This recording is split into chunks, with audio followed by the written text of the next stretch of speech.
breaking news today. Please subscribe and then check notification box to get all breaking news alerts. Obama DOJ bombshell, investigators just uncovered Obama's plot to replace the government. The relationship between President Obama and Israeli Prime Minister Benjamin Netanyahu was never seemingly a friendly one. President Obama was not shy about his disdain for Israel or their leader, once even proclaiming that Israel should go back to pre-1967 borders, a move which would leave Israel defenseless and ultimately lead to the destruction of the Jewish state. A recent poll conducted in Israel by the Israel Democracy Institute and Tel Aviv University Peace Index revealed that 57% of Jewish Israelis characterized President Obama as moderately unfriendly or not friendly at all toward Israel. Astoundingly, 11% of Arab Israelis held the same view of President Obama and his administration. Now, because of a Freedom of Information Act, FOIA, lawsuit filed by the American Center for Law and Justice, it has been confirmed President Obama and his administration didn't simply hate Israel, but they were actively working to replace the Israeli government, one that would be more friendly to Palestinian terrorists, and likely ensure the deaths of many Israeli citizens.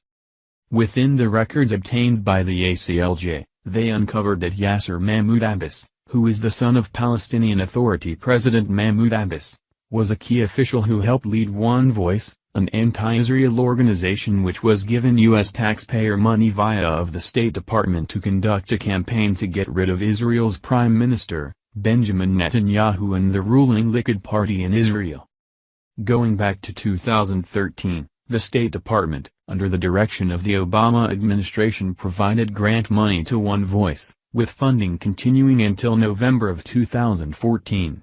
In total, the U.S. taxpayer gave this anti-Israel organization $350,000. The conflict here, aside from Yasser Mahmoud Abbas being a key leader for One Voice, is that the State Department was aware One Voice was going to engage in electioneering, with the intent to replace the government of Israel. In an email from the U.S. State Department, dated February 3, 2015, on page 6, it clearly states the intent of One Voice and the role Yasser Mahmoud Abbas was to play. Under the heading, One Voice, Abbas, the email reads, Israel Hayam reports that one of the more senior advisors to the One Voice International Organization, the organization whose Israel branch announced cooperation with V15, which was formed in advance of the elections in order to replace the government, is Mahmoud Abbas's son, Yasser Mahmoud Abbas.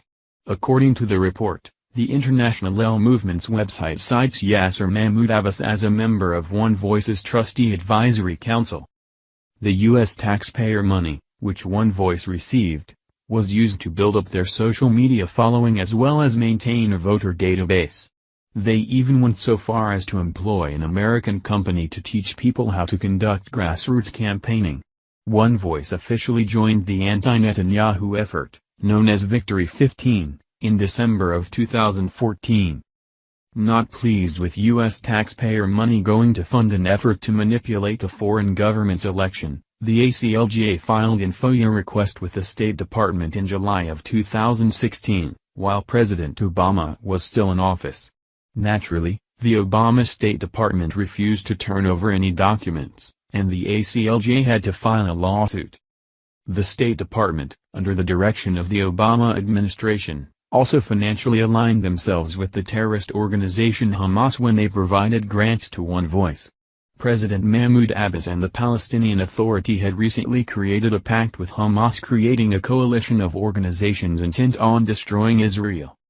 These revelations are interesting considering that Democrats and former Obama administration officials are engaged in the biggest political witch hunt of our time, falsely accusing President Trump of colluding with Russia to rig the 2016 presidential election.